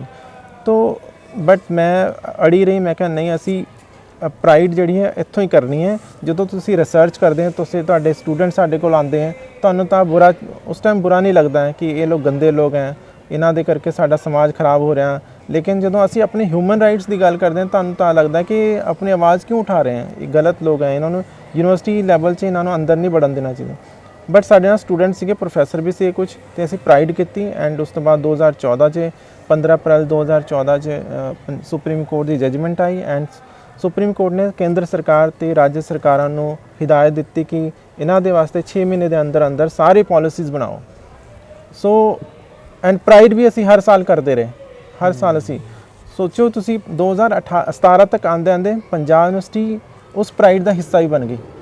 Because ਮੈਂ ਰੈਗੂਲਰ ਕੰਮ ਕਰਦੀ ਰਹੀ, ਮੈਂ ਕਦੀ ਵੀ ਹਾਰ ਨਹੀਂ ਮੰਨੀ। ਮੈਨੂੰ ਲੱਗਦਾ ਸੀ ਕਿ ਕਿਸੇ ਦਾ ਕੋਈ ਦੋਸ਼ ਨਹੀਂ ਹੈ, ਕਿਉਂਕਿ ਸਾਡੀ ਐਜੂਕੇਸ਼ਨ ਪਾਲਿਸੀ ਬੜੀ ਵੀਕ ਹੈ। ਸਾਡੀ ਐਜੂਕੇਸ਼ਨ ਪਾਲਿਸੀ ਵਿੱਚ ਕਦੀ ਵੀ ਜੈਂਡਰ ਆਇਡੈਂਟੀਟੀ, ਸੈਕਸ਼ੁਅਲਿਟੀ ਇਹ ਪੜ੍ਹਾਇਆ ਨਹੀਂ ਜਾਂਦਾ। ਔਰ ਜੈਂਡਰ ਆਇਡੈਂਟੀਟੀ ਐਂਡ ਸੈਕਸ਼ੁਅਲਿਟੀ ਇਹ ਹਰੇਕ ਇਨਸਾਨ ਦੇ ਨਾਲ ਜੁੜੀ ਹੈ। ਅਸੀਂ ਅੱਜ ਪੜ੍ਹਾਈ ਕਰਦੇ ਹਾਂ ਸਿਰਫ ਬਿਜ਼ਨਸ ਕਰਨ ਵਾਸਤੇ, ਜੌਬ ਕਰਨ ਵਾਸਤੇ, ਕੋਈ ਇਨਸਾਨ ਬਣਨ ਵਾਸਤੇ ਨਹੀਂ ਪੜ੍ਹਦਾ ਹੈ। ਸਾਰੇ ਇਨਸਾਨ, ਸਾਡੇ ਜਿੰਨੇ ਵੀ ਲੋਕ ਹੈ ਸਭ ਕੋਈ ਇੰਜੀਨੀਅਰਿੰਗ ਕਰ ਰਿਹਾ, ਕੋਈ ਡਾਕਟਰੀ ਕਰ ਰਿਹਾ, ਉਹ ਸੋਚਦੇ ਕਿ ਸਾਨੂੰ ਪੈਕੇਜ ਕਿੰਨਾ ਵੱਡਾ ਮਿਲੇਗਾ। ਕੋਈ ਇਨਸਾਨ ਕਿਸੇ ਦੂਸਰੇ ਇਨਸਾਨ ਨੂੰ ਸਮਝਣ ਵਾਸਤੇ ਕਦੀ ਵੀ ਪੜ੍ਹਾਈ ਨਹੀਂ ਕਰਦਾ। ਸਾਡੀ ਜਿਹੜੀ ਪੜ੍ਹਾਈ ਦਾ ਮਕਸਦ ਹੈ ਜਿਹੜਾ ਹੈ ਨਾ, ਜਿਹੜਾ ਉਹ ਸਿੰਪੈਥੈਟਿਕਲ ਹੋ ਗਿਆ, ਐਮਪੈਥੈਟਿਕਲ ਹੋਣਾ ਚਾਹੀਦਾ। ਐਮਪੈਥੈਟਿਕਲ ਮਤਲਬ ਅਸੀਂ ਦੂਸਰੇ ਦੇ ਸ਼ੂਜ਼ 'ਚ ਪਾ ਕੇ ਦੇਖੀਏ ਕਿ ਦੂਸਰੇ ਨੂੰ ਕਿੱਦਾਂ ਦਾ ਮਹਿਸੂਸ ਹੁੰਦਾ ਹੈ। ਸੋ ਇਹ ਜਿਹੜਾ ਅਪਰੋਚ ਸੀਗਾ ਮੈਂ ਲਗਾਤਾਰ ਸਟੂਡੈਂਟ ਨਾਲ ਕਰਦੀ ਰਹੀ ਐਂਡ ਬਾਅਦ 'ਚ ਯੂਨੀਵਰਸਿਟੀ ਸਾਡੇ ਨਾਲ ਆਈ। 2015 'ਚ ਮੈਂ ਆਪਣੇ ਸਾਰੇ ਡਾਕੂਮੈਂਟ ਚੇਂਜ ਕੀਤੇ ਟਰਾਂਸਜੈਂਡਰ ਦੇ, ਸੁਪਰੀਮ ਕੋਰਟ ਦੀ ਗਾਈਡਲਾਈਨ ਦੇ ਹਿਸਾਬ ਨਾਲ। ਐਂਡ 2015 ਵਿੱਚ ਲਾਸਟ ਵਿੱਚ ਹੀ ਮੈਂ ਕੁਝ ਹਿਜੜਾ ਕਮਿਊਨਿਟੀ, ਕਿੰਨਰ ਸਮਾਜ ਦੇ ਵਿੱਚ ਗਈ ਤੇ ਮੈਂ ਉਹਨਾਂ ਨੂੰ ਕਿਹਾ ਤੁਸੀਂ ਪੜ੍ਹ ਲਓ, ਲਿਖ ਲਓ, ਕਿਉਂਕਿ ਮੈਂ ਕਾਫੀ ਏਜ ਹੋ ਗਈ ਸੀ, 45 ਸਾਲ, 44-45 ਸਾਲ ਦੀ ਏਜ ਹੋ ਗਈ ਸੀ। ਮੈਨੂੰ ਲੱਗਦਾ ਸੀ ਕਿ ਹੁਣ ਮੇਰੇ ਨਾਲ ਮੈਂ ਪੜ੍ਹ ਕੇ ਕੀ ਕਰਾਂਗੀ। ਬਟ ਕਿਸੇ ਨੇ ਮੇਰਾ ਸਪੋਰਟ ਨਹੀਂ ਕੀਤਾ। ਉਹਨਾਂ ਨੇ ਕਿਹਾ ਅਸੀਂ ਪੜ੍ਹਨ ਵਾਸਤੇ ਪੈਦਾ ਨਹੀਂ ਹੋਏ, ਸਾਡਾ ਕੰਮ ਮੰਗਣਾ ਹੈ, ਨੱਚਣਾ ਗਾਉਣਾ ਹੈ, ਰੱਬ ਨੇ ਸਾਨੂੰ ਇਦਾਂ ਦਾ ਬਣਾਇਆ। ਮੈਂ ਕਿਹਾ ਕੋਈ ਗੱਲ ਨਹੀਂ, ਕੇਂਦਰ ਸਮਾਜ ਜਿਹੜਾ ਹਿਜੜਾ ਪਰੰਪਰਾ ਉਹ ਚੱਲਦੀ ਰਹੇਗੀ, ਲੇਕਿਨ ਪੜ੍ਹ ਲਿਖ ਕੇ ਤਾਂ ਅਸੀਂ ਹੋਰ ਅੱਛਾ ਕੰਮ ਕਰ ਸਕਦੇ ਨਾਲ। ਜਿਵੇਂ ਕੋਈ ਸ਼ਰਮਾ ਜੀ, ਪੰਡਿਤ ਜੀ ਮੰਦਿਰ 'ਚ ਵੀ ਕੰਮ ਕਰਦੇ ਹੈ, ਪਰ ਸਾਰੇ ਸ਼ਰਮਾ ਜੀ ਮੰਦਿਰਾਂ 'ਚ ਤਾਂ ਨਹੀਂ ਰਹਿੰਦੇ। ਬਹੁਤ ਸਾਰੇ ਸ਼ਰਮਾ ਜੀ ਜੌਬ ਕਰਦੇ ਹੈ, ਬਹੁਤ ਸਾਰੇ ਸਿੱਖ ਰਿਲੀਜਨ 'ਚ ਵੀ ਸਾਰੇ ਪਾਠੀ ਤਾਂ ਨਹੀਂ ਬਣ ਜਾਂਦੇ ਨਾ।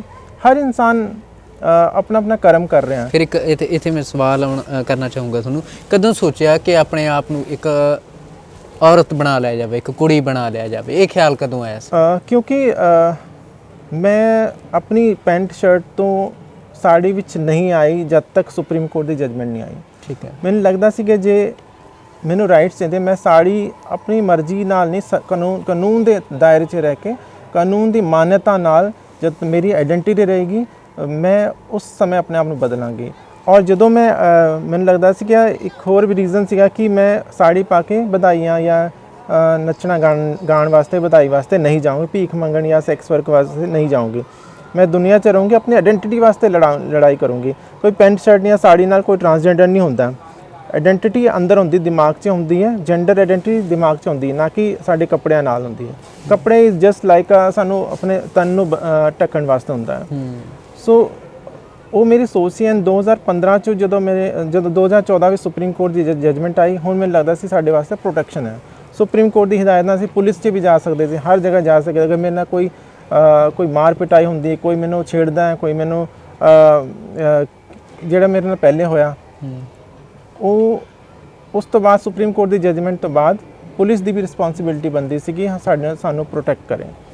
2015 'ਚ ਜਦੋਂ ਮੈਂ ਆਪਣੇ ਸਾਰੇ ਡਾਕੂਮੈਂਟ ਚੇਂਜ ਕੀਤੇ, ਉਸ ਤੋਂ ਬਾਅਦ ਫਿਰ ਮੈਂ ਆਪਣੀ ਫੁੱਲ ਫਲੈਜ ਆਪਣੀ ਆਇਡੈਂਟੀਟੀ 'ਚ ਆਈ ਐਂਡ ਮੇਰੇ ਸਾਰੇ ਡਾਕੂਮੈਂਟ ਚੇਂਜ ਹੋ ਚੁੱਕੇ ਸੀਗੇ। ਹਾਲਾਂਕਿ ਉਸ ਸਮੇਂ ਵੀ ਜਿਹੜੇ ਆਫੀਸਰ ਸੀਗੇ ਉਹਨਾਂ ਨੇ ਕਿਹਾ ਕਿ ਪੈਂਟ ਸ਼ਰਟ ਵਾਲਾ ਤਾਂ ਟਰਾਂਸਜੈਂਡਰ ਨਹੀਂ ਹੁੰਦਾ। ਫਿਰ ਜਦੋਂ ਮੈਂ ਉਹਨਾਂ ਨੂੰ ਪੂਰੀ ਕਲਾਸ ਲਿੱਤੀ ਕਿ ਜੈਂਡਰ ਆਇਡੈਂਟੀਟੀ ਹੁੰਦੀ ਕੀ ਹੈ, ਸੋ ਬਾਅਦ 'ਚ ਉਹਨਾਂ ਨੂੰ ਸਮਝ ਆਇਆ ਅੱਛਾ ਇੱਦਾਂ ਹੁੰਦਾ। ਬਿਕੋਜ਼ ਹਰੇਕ ਨੂੰ ਲੱਗਦਾ ਕਿ ਅਸੀਂ ਇਹ ਲੋਕ ਪੈਦਾ ਹੀ ਇਦਾਂ ਦੇ ਹੁੰਦੇ ਆ। ਬਟ ਜੈਂਡਰ ਜਿਹੜਾ ਹੁੰਦਾ ਉਹ ਦਿਮਾਗ 'ਚ ਹੁੰਦਾ। ਤੁਸੀਂ ਜੈਂਡਰ ਚੇਂਜ ਕਰ ਲਿਆ ਸੀ? ਜੈਂਡਰ ਮੇਰਾ 2015 'ਚ ਚੇਂਜ ਹੋ ਗਿਆ ਸੀਗਾ। ਬਟ ਟਰਾਂਸਜੈਂਡਰ ਉਹਨਾਂ ਨੂੰ ਕਹਿੰਦੇ ਜਿਹੜੇ ਆਪਣੇ ਜੈਂਡਰ ਨੂੰ ਟਰਾਂਸਫਰ ਕਰਦੇ ਆ, ਮੇਲ ਟੂ ਫੀਮੇਲ, ਫੀਮੇਲ ਟੂ ਮੇਲ। ਔਰ ਇੰਟਰਸੈਕਸ ਹੁੰਦੇ ਜਿਹੜੇ ਪੈਦਾ ਹੁੰਦੇ, ਉਹਨਾਂ ਦੇ ਬਾਇਓਲੋਜੀਕਲ ਜਿਹੜਾ ਅੰਗ ਹੁੰਦੇ ਆ, ਪੀਨਸ ਜਾਂ ਵਜਾਈਨਾ, ਉਹ ਕਰੈਕਟ ਨਹੀਂ ਹੁੰਦੀਆਂ, ਬਟ ਉਹ ਟਰਾਂਸਜੈਂਡਰ ਨਹੀਂ ਹੁੰਦੇ। ਟਰਾਂਸਜੈਂਡਰ ਉਹ ਬਾਅਦ 'ਚ ਆਪਣੇ ਆਪ ਨੂੰ ਘੋਸ਼ਿਤ ਕਰ ਸਕਦੇ ਕਿਉਂਕਿ ਉਹਨਾਂ ਨੇ ਵੀ ਜੈਂਡਰ ਚੂਜ਼ ਕਰਨਾ ਹੁੰਦਾ ਇੱਕ। ਠੀਕ ਹੈ। ਸੋ ਮੈਂ ਜਦੋਂ 2015 'ਚ ਔਰ ਇਹਦੇ ਵਿੱਚ ਕੋਈ ਅਜੀਬ ਗੱਲ ਨਹੀਂ ਜਾਂ ਕੋਈ ਅਨੋਖੀ ਗੱਲ ਨਹੀਂ, ਇਹ ਕੋਈ ਗਲਤ ਕੰਮ ਨਹੀਂ ਹੈ।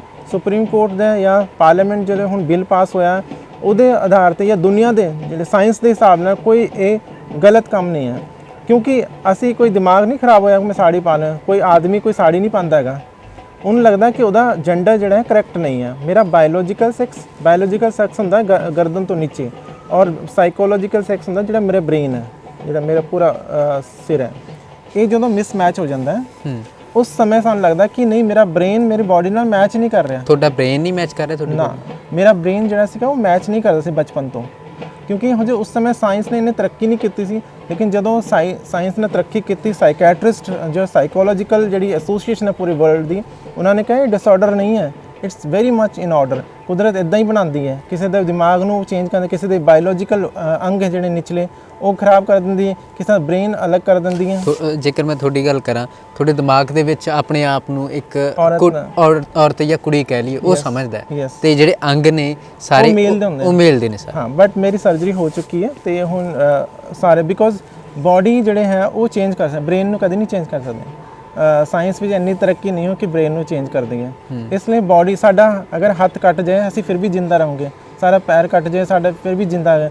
ਅਗਰ ਪੀਨਸ ਕੱਟ ਜਾਏ, ਅਗਰ ਕਿਸੇ ਦਾ ਟਿਊਮਰ ਹੋ ਗਏ, ਕੈਂਸਰ ਹੋ ਜਾਏ, ਕਿਡਨੀ ਖਰਾਬ ਹੋ ਜਾਏ ਇੱਕ, ਉਹ ਵੀ ਜਿੰਦਾ ਰਹਿੰਦਾ। ਲੇਕਿਨ ਬ੍ਰੇਨ ਜਦੋਂ ਡੈਡ ਹੋ ਜਾਂਦਾ ਨਾ ਫਿਰ ਇਨਸਾਨ ਜਿੰਦਾ ਨਹੀਂ ਰਹਿੰਦਾ। ਹੁਣ ਜਦੋਂ ਤੁਸੀਂ ਆਪਣੇ ਆਪ ਨੂੰ ਚੇਂਜ ਕਰਵਾਇਆ ਕਿ ਜਿਹੜੇ ਸਾਰੇ ਪਾਰਟਸ ਹੁੰਦੇ ਆ ਜਿਵੇਂ ਕੁੜੀਆਂ ਦੇ ਹੁੰਦੇ ਜਾਂ ਸਾਰੇ ਠੀਕ, ਮਤਲਬ ਉਹ ਕਰੈਕਟ ਹੋ ਗਿਆ, ਹੁਣ ਸਾਰੇ ਸਹੀ ਹੋ ਗਏ। Yes, so I am very happy. ਮੈਨੂੰ ਲੱਗਦਾ ਕਿ ਇਦਾਂ ਹੀ ਹੋਣਾ ਚਾਹੀਦਾ ਸੀ। ਕੁਦਰਤ ਨੇ ਮੈਨੂੰ ਸ਼ਾਇਦ ਪਰਮਾਤਮਾ ਦੇ ਨਾਲ, ਇੱਥੇ ਸਵਾਲ, ਪਰਮਾਤਮਾ ਦੇ ਨਾਲ, ਇਸ ਸਮਾਜ ਦੇ ਨਾਲ ਕੋਈ ਗਿਲਾ ਸ਼ਿਕਵਾ ਹੈਗਾ ਤੁਹਾਨੂੰ?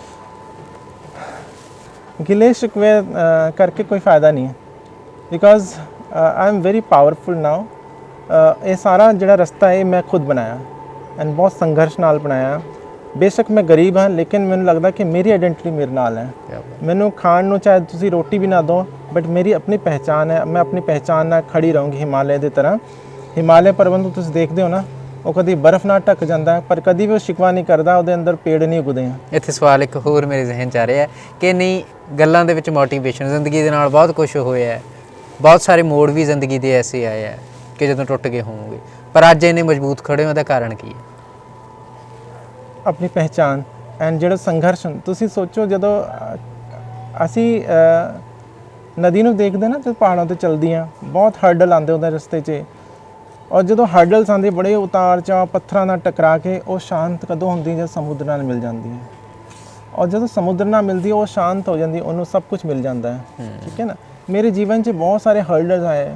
ਮੈਂ ਆਪਣੀ ਯੂਨੀਵਰਸਿਟੀ, ਮੈਂ ਕਿਤਾਬਾਂ ਨਾਲ ਤਾਂ ਮੈਂ ਪੜ੍ਹੀ ਹਾਂ, ਲੇਕਿਨ ਮੈਂ ਐਕਸਪੀਰੀਅੰਸ ਜਿਹੜਾ ਮੇਰੇ ਜ਼ਿੰਦਗੀ ਵਿੱਚ ਰਿਹਾ ਉਹਦੇ ਕਰਕੇ ਮੈਂ ਬਹੁਤ ਕੁਝ ਸਿੱਖਿਆ। ਮੈਨੂੰ ਸਮਝ ਆ ਗਿਆ ਕਿ ਸਮਾਜ ਵਿੱਚ ਸਮਾਜ ਦੀ ਕੋਈ ਗਲਤੀ ਨਹੀਂ ਹੈ, ਕਿਉਂਕਿ ਸਮਾਜ ਇੰਨਾ ਪੜ੍ਹਿਆ ਲਿਖਿਆ ਨਹੀਂ ਹੈ।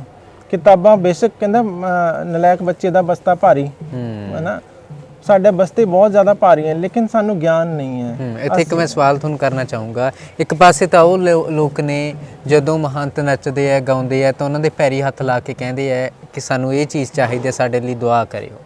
ਇੱਕ ਪਾਸੇ ਉਹੀ ਲੋਕਾਂ ਦਾ ਜਿਹੜੇ ਆਪਣੇ ਆਪ ਦੇ ਵਿੱਚ ਬਹੁਤ ਹਵਸ ਦੇ ਨਾਲ ਭਰੇ ਹੋਏ ਆ, ਉਹ ਲੋਕ ਉਹਨਾਂ ਦੀ ਰੇਪ ਕਰਨ ਤੇ ਤੁਰ ਜਾਂਦੇ ਆ। ਫਿਰ ਕਾਰਨ ਕੀ ਰਹਿੰਦਾ ਇਹ ਪਿੱਛੇ ਦਾ? ਦੋ ਸਿਚੁਏਸ਼ਨਾਂ ਅਲੱਗ-ਅਲੱਗ ਕਿਵੇਂ ਹੋ ਜਾਂਦੀਆਂ ਨੇ? ਦੇਖੋ, ਇਹ ਸਾਰੀ ਚੀਜ਼ਾਂ ਅਸੀਂ ਪੂਰੇ ਇਤਿਹਾਸ ਵਿੱਚ ਦੁਬਾਰਾ ਵਾਪਸ, ਕਿਉਂਕਿ ਮੈਂ ਰਿਸਰਚ ਸਕਾਲਰ ਵੀ ਹਾਂ, ਮੈਂ ਰਿਸਰਚ ਵੀ ਇਸੀ ਟੌਪਿਕ 'ਤੇ ਕਰ ਰਹੀ ਹਾਂ। ਇਹ ਬਹੁਤ ਲੰਬਾ ਟੌਪਿਕ ਹੈ। ਇਤਿਹਾਸ ਵਿੱਚ ਸਾਨੂੰ ਜਾਣਾ ਪਏਗਾ ਕਿ ਜਦੋਂ ਅਸੀਂ ਮੰਦਿਰਾਂ ਦਾ ਰੱਖ ਰਖਾਵਾ ਕਰਦੇ ਸੀਗੇ, ਅਸੀਂ ਦੇਵਦਾਸੀ ਪ੍ਰਥਾ ਵਿੱਚ ਸੀਗੇ, ਮੰਦਿਰਾਂ ਦੀ ਦੇਖਭਾਲ ਕਰਦੇ ਸੀ, ਉਹਨਾਂ ਦੀ ਸਾਰੇ ਸੇਵਾ ਕਰਦੇ ਸੀ। ਜਦੋਂ ਮੁਗਲ ਦਰਬਾਰਾਂ 'ਚ ਸਾਨੂੰ ਲੈ ਕੇ ਆਇਆ ਗਿਆ, ਮੁਗਲਾਂ ਨੇ ਸਾਨੂੰ ਆਪਣੇ ਹਰਮ ਦੀ ਰੱਖਿਆ ਵਾਸਤੇ ਲੈ ਕੇ ਗਏ ਔਰ ਆਪਣੇ ਇੰਜੋਇਮੈਂਟ ਵਾਸਤੇ। ਮੰਦਿਰਾਂ 'ਚ ਉਠਾ ਕੇ ਉਹਨਾਂ ਨੇ ਸਾਨੂੰ ਆਪਣੇ ਦਰਬਾਰਾਂ 'ਚ ਲਿਆ, ਉੱਥੇ ਸਾਡੇ ਨਾਲ ਇੰਜੋਏ। ਅੱਜ ਮੈਂ ਹੁਣੀ ਪੜ੍ਹ ਵੀ ਰਹੀ ਸੀ ਕਿ ਬਾਬਰ ਜਿਹੜਾ ਸੀਗਾ, ਬਾਬਰ ਨੂੰ ਇੱਕ ਲੜਕੇ ਨਾਲ ਪਿਆਰ ਸੀਗਾ, ਉਹਦਾ ਨਾਮ ਬਾਬਰੀ ਸੀਗਾ, ਠੀਕ ਹੈ ਨਾ। ਬਾਬਰੀ ਨਾਲ ਬਹੁਤ ਜ਼ਿਆਦਾ ਪਿਆਰ ਸੀਗਾ ਔਰ ਬਾਬਰ ਉਹਦੇ ਨਾਲ ਇੰਨਾ ਜ਼ਿਆਦਾ ਅਟੈਚ ਸੀਗਾ ਕਿ ਉਹਦੇ ਬਗੈਰ ਰਹਿ ਨਹੀਂ ਸਕਦਾ ਸੀਗਾ। ਉਹਦਾ ਨਾਮ ਬਾਬਰੀ ਸੀਗਾ। ਸੋ ਮਤਲਬ ਮੁਗਲ ਦਰਬਾਰਾਂ ਵਿੱਚ ਕਿਸੇ ਟਰਾਂਸਜੈਂਡਰ ਨਾਲ ਪ੍ਰੇਮ ਕਰਨਾ ਇੱਕ ਆਮ ਗੱਲ ਸੀ। ਐਂਡ ਕੈਸਟ੍ਰੇਸ਼ਨ ਜਿਹੜਾ ਸੀਗਾ, ਕੈਸਟ੍ਰੇਸ਼ਨ ਮਤਲਬ ਲਿੰਗ ਕਟਵਾਉਣਾ, ਇਹ ਮੁਗਲ ਦਰਬਾਰਾਂ 'ਚ ਸ਼ੁਰੂ ਹੋਇਆ ਕਿਉਂਕਿ ਉਹ ਆਪਣੀ ਹਰਮ ਦੀ ਰੱਖਿਆ ਕਰਨ ਵਾਸਤੇ ਉਹਨਾਂ ਨੂੰ ਖੁਸਰਾ ਬਣਾ ਦਿੰਦੇ ਸੀਗੇ, ਯੂਨਕ ਬਣਾ ਦਿੰਦੇ ਸੀਗੇ। ਉਹਨਾਂ ਦੀ ਰਾਣੀਆਂ ਸੀਗੀਆਂ, ਉਹਨਾਂ ਦੀ ਰੱਖਿਆ ਵਾਸਤੇ। ਹੌਲੀ ਹੌਲੀ ਜਦੋਂ 1857 ਵਿੱਚ ਇਹ ਮੁਗਲ ਸਲਤਨਤ ਖਤਮ ਹੋ ਗਈ, ਅੰਗਰੇਜ਼ਾਂ ਵਾਸਤੇ ਇਹ ਗੈਰ ਕਾਨੂੰਨੀ ਸੀਗਾ। ਅੰਗਰੇਜ਼ ਸਿਰਫ ਦੋ ਨੂੰ ਮੰਨਦੇ ਸੀਗੇ। ਵੈਸਟਰਨ ਵਰਲਡ ਹਮੇਸ਼ਾ ਦੋ ਚੀਜ਼ਾਂ ਮੰਨਦਾ, ਆਦਮੀ ਔਰਤ, ਬਸ, ਇਸ ਤੋਂ ਇਲਾਵਾ ਕੋਈ ਨਹੀਂ ਹੁੰਦਾ। But Indian philosophy, Indian mythology ਵਿੱਚ ਅਸੀਂ ਤੀਸਰੀ ਚੀਜ਼ ਮੰਨਦੇ। ਵੇਦ ਵਿੱਚ ਲਿਖਿਆ ਵਿਕ੍ਰਿਤਿਮ ਏਵਮ ਪ੍ਰਕ੍ਰਿਤਿਮ, what seems unnatural is also natural. ਜੋ ਸਾਨੂੰ ਜਿਹੜੀ ਵਿਕ੍ਰਿਤੀ ਦਿਖਾਈ ਦਿੰਦੀ ਹੈ ਉਹ ਵੀ ਪ੍ਰਕਿਰਤੀ ਦਾ ਹਿੱਸਾ ਹੈ। ਉਹ ਪੇੜ ਹੈ, ਉਹ ਟੇਡਾ, ਤਾਂ ਪ੍ਰਕਿਰਤੀ ਨੇ ਉਹਨੂੰ ਟੇਡਾ ਕੀਤਾ ਹੈ, ਆਪਣੇ ਆਪ ਨਹੀਂ ਟੇਡਾ ਹੋ ਗਿਆ। ਸੋ ਮੰਗਣ ਦੀ ਜਿਹੜੀ ਪਰੰਪਰਾ ਹੈ ਉਹ 1857 ਤੋਂ ਬਾਅਦ ਜਦੋਂ ਸਾਨੂੰ ਮੁਗਲ ਸਲਤਨਤ ਖਤਮ ਹੋ ਗਈ, 1871 ਵਿੱਚ ਐਂਟੀ ਟ੍ਰਾਈਬਲ ਲਾਅ ਬਣ ਗਏ ਤੇ ਕੋਈ ਰੋਜੀ ਰੋਟੀ ਦਾ ਕੋਈ ਸਾਧਨ ਨਹੀਂ ਸੀਗਾ। ਟਰਾਂਸਜੈਂਡਰ ਪਕੜ ਕੇ ਜੇਲ੍ਹਾਂ 'ਚ ਭਰਿਆ ਗਿਆ, ਮਾਰਿਆ ਗਿਆ, ਕੁੱਟਿਆ ਗਿਆ, ਉਹਨਾਂ ਨੂੰ ਉਹਨਾਂ ਦੇ ਕੱਪੜੇ ਉਤਾਰ ਕੇ ਲੋਕਾਂ ਨੂੰ ਕਹਿ ਕੇ ਤਾਂ ਆਦਮੀ ਹੁੰਦੇ ਹੈ। ਸੋ ਟਰਾਂਸਜੈਂਡਰ ਕਿਸੇ ਨਾ ਕਿਸੇ ਤਰ੍ਹਾਂ ਆਪਣੀ ਜੀਵਨ ਨੂੰ ਚਲਾਉਣ ਵਾਸਤੇ ਉਹ ਲੁਕ ਗਏ। ਲੇਕਿਨ ਲੁਕਦੇ ਉਹਨਾਂ ਨੇ ਜਿਹੜੇ ਛੋਟੀ ਮੋਟੀ ਵਧਾਈਆਂ ਹੋ ਗਈਆਂ, ਬੱਚਿਆਂ ਜਿਹੜੇ ਬੱਚਾ ਪੈਦਾ ਹੁੰਦੇ ਆ ਜਾਂ ਸ਼ਾਦੀ ਵਿਆਹ 'ਚ ਇਹ ਜਾਣਾ ਸ਼ੁਰੂ ਕਰ ਦਿੱਤਾ ਸੀਗਾ। ਤੇ ਉਸ ਤੋਂ ਪਹਿਲੇ ਵੀ ਸੀਗਾ ਲੇਕਿਨ ਇੰਨਾ ਜ਼ਿਆਦਾ ਉਹ ਆਰਗੇਨਾਈਜ਼ ਨਹੀਂ ਸੀਗਾ। ਜ਼ਿਆਦਾਤਰ ਮੈਜੋਰਿਟੀ ਸੀ ਉਹ ਰਾਜ ਦਰਬਾਰਾਂ 'ਚ ਰਹਿੰਦੇ ਸੀ, ਰਾਜਿਆਂ ਦੇ ਹਰਮ ਵਿੱਚ। ਤੇ ਲੇਕਿਨ ਉਹ ਜਦੋਂ 1871 ਵਿੱਚ ਇਹਨਾਂ ਨੂੰ ਅਪਰਾਧਿਕ ਘੋਸ਼ਿਤ ਕੀਤਾ ਗਿਆ ਤੇ ਫਿਰ ਉਸ ਤੋਂ ਬਾਅਦ ਇਹ ਵਧਾਈ ਦਾ ਪਰੰਪਰਾ ਹੋਰ ਜ਼ਿਆਦਾ ਚੱਲ ਪਈ। ਐਂਡ 1951 ਵਿੱਚ ਜਦੋਂ ਡੀਨੋਟੀਫਾਈਡ ਕੀਤਾ ਗਿਆ ਤਾਂ ਵੀ ਸਾਨੂੰ ਆਪਣੇ ਅਧਿਕਾਰ ਨਹੀਂ ਦਿੱਤੇ ਗਏ, ਨਾ ਹੀ ਰਿਕੋਗਨਾਈਜ਼ ਕੀਤਾ, ਨਾ ਕੋਈ ਆਇਡੈਂਟੀਟੀ ਦਿੱਤੀ। ਫਿਰ ਇਹ ਹੌਲੀ ਜਿਹੜਾ ਵਧਾਈ ਦਾ ਪਰੰਪਰਾ ਇਹ ਕਾਫੀ ਸਟਰੋਂਗ ਹੋ ਗਈ। ਤੇ 2014 ਤੋਂ ਬਾਅਦ ਜਦੋਂ ਸੁਪਰੀਮ ਕੋਰਟ ਨੇ ਅਧਿਕਾਰ ਦਿੱਤੇ ਤੇ ਹੁਣ ਜਾ ਕੇ ਕਾਫੀ ਸਾਰੇ ਟਰਾਂਸਜੈਂਡਰ ਹੈ ਉਹ ਪੜ੍ਹਨ ਲਿਖਣ ਲੱਗੇ ਹੈ, ਕਾਫੀ ਸਾਰੇ ਡਾਕਟਰ ਵੀ ਹੈ, ਇੰਜੀਨੀਅਰ ਵੀ ਹੈ। ਇੱਥੇ ਸਵਾਲ ਇੱਕ ਹੋਰ, ਪੜ੍ਹਨ ਲਿਖਣ ਲੱਗ ਜਾਂਦੇ ਆ ਪਰ ਵਿਦਿਅਕ ਅਦਾਰਿਆਂ ਦੇ ਵਿੱਚ, ਸੰਸਥਾਵਾਂ ਦੇ ਵਿੱਚ ਵੀ ਐਸਾ ਸ਼ੋਸ਼ਣ ਹੁੰਦਾ ਹੈ ਜਿੱਥੇ ਬਹੁਤ ਸਾਰੇ ਤਾਨੇ ਮੇਣੇ ਜਰੇ ਜਾਂਦੇ, ਫਿਰ ਉਹਦਾ ਕੀ ਹੱਲ ਹੈ? ਤੁਹਾਡੇ ਨਾਲ ਵੀ ਵਾਪਰਿਆ ਹੋਊਗਾ।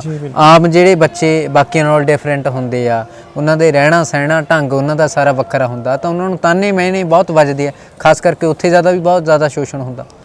ਬਿਲਕੁਲ ਸ਼ੋਸ਼ਣ ਹੁੰਦਾ ਹੈ। ਜਦੋਂ ਅਸੀਂ ਐਡਮਿਸ਼ਨ ਲੈਣ ਦੀ ਕੋਸ਼ਿਸ਼ ਵੀ ਕਰਦੇ ਹਾਂ ਜਾਂ ਬੜੀ ਮੁਸ਼ਕਿਲ ਨਾਲ ਐਡਮਿਸ਼ਨ ਲੈਂਦੇ ਵੀ ਹਾਂ ਤੇ ਸਾਡੇ ਉਹ ਤਾਨੇ ਬੜੇ ਦਿੱਤੇ। ਜਦੋਂ ਮੇਰੀ ਐਡਮਿਸ਼ਨ ਹੋਈ 2016 ਵਿੱਚ ਪੰਜਾਬ ਯੂਨੀਵਰਸਿਟੀ ਵਿੱਚ ਤਾਂ ਮੈਨੂੰ ਕਾਫੀ ਕੁਝ ਸੁਣਨਾ ਪਿਆ। ਲੋਕਾਂ ਨੇ ਕਿਹਾ ਇਹ ਸੈਕਸ ਵਰਕਰ ਹੁੰਦੇ ਆ, ਇਹਨਾਂ ਕਰਕੇ ਸਾਡਾ ਮਾਹੌਲ ਖਰਾਬ ਹੋ ਜਾਏਗਾ, ਇਹ ਤਾਲੀਆਂ ਵਜਾਣਗੇ, ਨੰਗੇ ਹੋ ਜਾਣਗੇ ਇੱਥੇ, ਤੇ ਇਹਨਾਂ ਨੂੰ ਪੜ੍ਹਨ ਦਾ ਅਧਿਕਾਰ ਇੱਥੇ ਨਹੀਂ ਦੇਣਾ, ਇਹਨਾਂ ਦੇ ਵਾਸਤੇ ਅਲੱਗ ਯੂਨੀਵਰਸਿਟੀਜ਼ ਹੋਣੀ ਚਾਹੀਦੀਆਂ, ਅਲੱਗ ਕਾਲਜ ਹੋਣੇ ਚਾਹੀਦੇ। ਬਟ ਜਦੋਂ ਮੇਰੇ ਕੋਲ ਇਹ ਗੱਲ ਆਈ ਤੇ ਫਿਰ ਮੈਂ ਉਹਨਾਂ ਨੂੰ ਕੁਝ ਜਵਾਬ ਨਹੀਂ ਦਿੱਤਾ, ਮੈਂ ਕਰਕੇ ਦਿਖਾਇਆ। ਐਂਡ ਆਈ ਵਾਸ 93 'ਚ ਵੀ I was topper of the Punjab University, BA honours ਜਦੋਂ ਮੈਂ ਕੀਤਾ। ਐਂਡ 2016 'ਚ ਜਦੋਂ ਮੈਂ ਐਡਮਿਸ਼ਨ ਹੋਈ ਉਸ ਤੋਂ ਬਾਅਦ ਜਦੋਂ ਮੇਰਾ ਐਂਟਰੈਂਸ ਹੋਇਆ ਉਹਦੇ ਵਿੱਚ ਮੈਂ ਅੱਛੇ ਮਾਰਕਸ ਲਿੱਤੇ ਐਂਡ ਮੇਰੀ ਐਡਮਿਸ਼ਨ ਕਿਸੇ ਬਿਨਾਂ ਰਿਜ਼ਰਵੇਸ਼ਨ ਤੋਂ ਹੋਈ ਹੈ। ਐਂਡ ਜਦੋਂ ਮੈਂ ਕਲਾਸ ਵਿੱਚ ਰਹੀ ਤਾਂ ਮੈਂ ਕਾਫੀ ਅੱਛੇ ਸਟੂਡੈਂਟ ਰਹੀ ਆਪਣੇ ਸਾਰੇ। ਮੇਰੇ ਜਦੋਂ ਐਡਮਿਸ਼ਨ ਹੋਈ ਮੈਂ ਕਲਾਸ ਵਿੱਚ ਬੈਠੀ ਸੀ ਤੇ ਸਟੂਡੈਂਟਸ ਮੇਰੇ ਨਾਲ ਬੈਠੇ ਨਹੀਂ, ਅਲੱਗ ਬੈਠੇ ਰਹੇ, ਮੈਂ ਇਕੱਲੀ ਅਲੱਗ ਬੈਠੀ ਰਹੀ ਤੇ ਮੈਨੂੰ ਬੁਰਾ ਲੱਗਿਆ। ਲੇਕਿਨ ਮੈਂ ਸੋਚਿਆ ਕੋਈ ਨਾ, ਇੱਕ ਸਮਾਂ ਆਏਗਾ ਇਹ ਸਾਰੇ ਮੇਰੇ ਕੋਲ ਹੀ ਆਉਣਗੇ। ਤੇ ਜਦੋਂ ਮੇਰੀ ਟੀਚਰ ਆਈ ਡਾਕਟਰ ਨਮਿਤਾ ਗੁਪਤਾ, ਉਹਨਾਂ ਨੇ ਕਿਹਾ ਕਿ now my class is complete, male, female and transgender, so I am very lucky that I am teaching 3 genders. फिर मेरी दूसरी टीचर है डॉक्टर सुरंजीत कौर, उन्होंने कहा धनंजय खाक बनना तो सोने के बनना, कभी भी अपने आप को हतोत्साहित मत करना, कभी ज़िंदगी में हार मत मानना और चूल्हे की खाक मत बनना तो सोने की खाक बनना। तो मैं अपनी ज़िंदगी जो ਗੱਠ बन ली एंड मैं संघर्ष करती रही। ਲੋਕਾਂ ਦੀ ਨਜ਼ਰ ਜਿਹੜੀ ਸੀ ਉਹ ਐਕਸਰੇ ਵਰਗੀ ਲੱਗਦੀ ਸੀ ਮੈਨੂੰ, ਜਿੱਦਾਂ ਮੈਂ ਸਕੈਨ ਕਰਦੇ ਨੇ, ਸਕੈਨ ਗਈ ਕਿੱਦਾਂ ਦਾ ਬੰਦਾ ਹੈ, ਹਿਜੜਾ ਹੈ, ਖੁਸਰਾ ਹੈ, ਕਿਆ ਜਨਾਨੀ ਹੈ, ਮਰਦ ਹੈ, ਔਰਤ ਕਿਆ ਹੈ। ਲੋਕ ਫੁਸਫੁਸਾਹਟ ਦਿੰਦੀ ਸੀ, ਸਾਰੇ ਮੇਰੇ ਵੱਲ ਦੇਖਦੇ ਸੀ। ਖਾਣਾ ਮੈਂ ਖਾਂਦੀ ਸੀ ਸਟੂਡੈਂਟ ਸੈਂਟਰ ਤੇ, ਸਾਰੇ ਮੇਰੇ ਵੱਲ ਦੇਖਦੇ ਸੀ। ਬਟ ਮੇਰੀ टीचर ਹੋਰ ਆਈ, ਉਹਨਾਂ ਨੇ ਕਿਹਾ Dhananjay are you happy in the university? ਮੈਂ ਕਿਹਾ ਹਾਂ ਬਿਲਕੁਲ, ਆਈ ਐਮ ਵੈਰੀ ਹੈਪੀ। ਮੇਰੇ ਨਾਲ ਸਾਰੇ ਫਿਰ ਉੱਥੇ ਸਾਥੀ ਕੌਣ ਬਣਿਆ? ਮੇਰੇ ਫੀਮੇਲ ਸਟੂਡੈਂਟਸ ਜਿਹੜੇ ਸੀਗੇ ਉਹ ਨਾਲ ਮੇਰੇ ਆਏ, ਕਿਉਂਕਿ ਮੈਂ ਸਟੂਡੈਂਟ ਜਦੋਂ ਮੈਂ ਡਿਪਾਰਟਮੈਂਟ 'ਚ ਵਾਸ਼ਰੂਮ ਨਹੀਂ ਜਾਂਦੀ ਸੀ, ਕਿਉਂਕਿ ਵਾਸ਼ਰੂਮ ਮੇਲ ਔਰ ਫੀਮੇਲ ਦਾ ਸੀਗਾ। ਔਰ ਜਦੋਂ ਮੈਂ ਜਾਣ ਦੀ ਕੋਸ਼ਿਸ਼ ਕਰਦੀ ਸੀ ਮੁੰਡੇ ਹੱਸਣ ਲੱਗ ਜਾਂਦੇ ਸੀ ਔਰ ਕੁੜੀਆਂ ਘਰੋਂ ਮਤਲਬ ਵਾਸ਼ਰੂਮ ਤੋਂ ਬਾਹਰ ਭੱਜ ਜਾਂਦੀ ਸੀ। ਇੱਕ ਸਟੂਡੈਂਟ ਸੀਗੀ, ਉਹਨੇ ਲਾਅ ਕੀਤੀ, ਉਹ ਬੜੀ ਬੋਲਡ ਸੀਗੀ। ਉਹ ਮੇਰੇ ਕੋਲ ਆਈ ਕਿ ਧਨੰਜੇ ਮਤਲਬ ਟੈਨਸ਼ਨ ਨਾਲ ਹੈ, ਮੈਂ ਤੇਰੇ ਨਾਲ ਹਾਂ। ਅਤੇ ਮੈਂ ਉਹਨੂੰ ਸ਼ੇਅਰ ਕੀਤੀ ਕਿ ਮੈਂ ਕਿਵੇਂ ਇੱਦਾਂ ਆਪਣਾ ਕਰਾਂ। ਕਹਿੰਦੀ ਕੋਈ ਨਾ ਆਪਾਂ ਇੱਦਾਂ ਕਰਦੇ, ਬੋਰਡ ਲਗਾ ਦਿੰਦੇ ਇੱਥੇ ਫੀਮੇਲ ਐਂਡ ਟਰਾਂਸਜੈਂਡਰ। ਜਦੋਂ ਤੂੰ ਅੰਦਰ ਜਾਏਂਗੇ ਟਰਾਂਸਜੈਂਡਰ ਦਿਖੇਗਾ, ਜਦੋਂ ਤੂੰ ਬਾਹਰ ਆ ਜਾਏਗਾ ਉਹਨੂੰ ਫਿਰ ਫੀਮੇਲ ਕਰਦੇ ਆ। ਸੋ ਇਹ ਸਾਰੀ ਅਸੀਂ ਫਿਰ ਮੈਂ ਵਾਈਸ ਚਾਂਸਲਰ ਨੂੰ ਲਿਖਿਆ ਕਿ ਮੈਨੂੰ ਸੈਪਰੇਟ ਵਾਸ਼ਰੂਮ ਦੀ ਜ਼ਰੂਰਤ ਹੈ, ਅਤੇ 23 ਲੱਖ ਰੁਪਏ ਬਜਟ ਪਾਸ ਹੋਇਆ। ਸੈਪਰੇਟ ਵਾਸ਼ਰੂਮ ਪੂਰੇ ਇੰਡੀਆ ਵਿੱਚ ਪਹਿਲਾ ਵਾਸ਼ਰੂਮ ਜਿਹੜਾ ਸੀਗਾ ਉਹ ਪੰਜਾਬ ਯੂਨੀਵਰਸਿਟੀ 'ਚ ਬਣਿਆ। ਮੈਂ ਬਹੁਤ ਸਮਾਂ ਦਿੱਤਾ, ਬਹੁਤ ਵਧੀਆ ਗੱਲਾਂ ਕਰਦੇ ਹੋ ਤੁਸੀਂ, ਬਹੁਤ ਮੋਟੀਵੇਸ਼ਨ ਮਿਲਦੀ ਹੈ, ਸਾਡੇ ਦਰਸ਼ਕਾਂ ਨੂੰ ਵੀ ਖੂਬ ਪਸੰਦ ਆਈਆਂ ਹੋਣਗੀਆਂ। ਬਹੁਤ ਸਮਾਂ ਦਿੱਤਾ, ਸਿਹਤ ਠੀਕ ਵੀ ਨਹੀਂ ਸੀ ਪਰ ਫਿਰ ਵੀ ਸਮਾਂ ਦਿੱਤਾ, ਬਹੁਤ ਬਹੁਤ ਧੰਨਵਾਦ। ਰੋਣਾ ਨਹੀਂ ਚਾਹੁੰਦੀ ਮੈਂ ਹਮੇਸ਼ਾ, ਬਿਕੋਜ਼ ਮੈਨੂੰ ਸੁਣਨ ਵਾਲੇ ਮੇਰੇ ਲੱਖਾਂ ਟਰਾਂਸਜੈਂਡਰ ਫੀਮੇਲ ਟਰਾਂਸ ਮੈਨ ਹੈ। ਸੋ ਮੈਂ ਕਦੇ ਵੀ ਆਪਣੇ ਜਿਹੜੇ ਗਮ ਹੈ, ਜਿਹੜੇ ਦੁੱਖ ਹੈ ਆਪਣੇ ਅੰਦਰ ਸਮਾ ਕੇ ਰੱਖਦੀ ਹਾਂ। ਮੈਂ ਚਾਹੁੰਦੀ ਕਿ ਮੈਨੂੰ ਦੇਖ ਕੇ ਹਜ਼ਾਰਾਂ ਲੱਖੋਂ ਲੋਕ, ਮੈਂ ਹਮੇਸ਼ਾ ਜਿਹੜੇ ਕੰਡੇ ਬਿੰਨਣ ਦਾ ਕੰਮ ਕੀਤਾ ਹੈ ਔਰ ਮੈਂ ਹਮੇਸ਼ਾ ਰਸਤੇ ਸਾਫ਼ ਕਰਨ ਦੀ ਕੋਸ਼ਿਸ਼ ਕੀਤੀ ਕਿ ਆਉਣ ਵਾਲੀ ਜਨਰੇਸ਼ਨ ਹੈ ਉਹ ਸਾਫ਼ ਰਸਤੇ 'ਚ ਆਏ। ਮੈਂ ਸਾਰੇ ਦੁੱਖ ਆਪਣੇ ਝੋਲੀ 'ਚ ਭਰ ਲਾਂਗੇ, ਲੇਕਿਨ ਜਿਹੜੇ ਆਉਣ ਵਾਲੇ ਬੱਚੇ ਸਕੂਲ ਕਾਲਜ ਪੜ੍ਹ ਰਹੇ ਹੈ ਉਹ ਕਦੀ ਵੀ ਰਾਹ ਨਾ ਭਟਕਣ, ਉਹ ਪੜ੍ਹਾਈ ਲਿਖਾਈ ਕਰਕੇ ਇੰਜੀਨੀਅਰ ਬਣਨ, ਡਾਕਟਰ ਬਣਨ। ਐਂਡ ਮੇਰਾ ਸੁਪਨਾ ਹੈ ਕਿ ਮੇਰਾ ਲਾਸਟ ਸੁਪਨਾ ਇਹ ਹੈ ਕਿ ਮੈਂ ਮਰਨ ਤੋਂ ਪਹਿਲੇ ਇਹ ਦੇਖਣਾ ਚਾਹੁੰਦੀ ਕਿ ਕੋਈ ਪ੍ਰਧਾਨ ਮੰਤਰੀ ਕੋਈ ਟਰਾਂਸਜੈਂਡਰ ਬਣੇ। ਕੀ ਬਾਤ ਹੈ, ਕੀ ਬਾਤ ਹੈ। ਜੇ ਵੀਡੀਓ ਚੰਗੀ ਲੱਗੀ ਕਮੈਂਟ ਕਰਕੇ ਸ਼ੇਅਰ ਕਰਕੇ ਜ਼ਰੂਰ ਦੱਸਿਓ। ਬਹੁਤ ਬਹੁਤ ਧੰਨਵਾਦ, ਜੁੜੇ ਰਹੋ ਘੈਂਟ ਪੰਜਾਬੀ ਦੇ ਨਾਲ।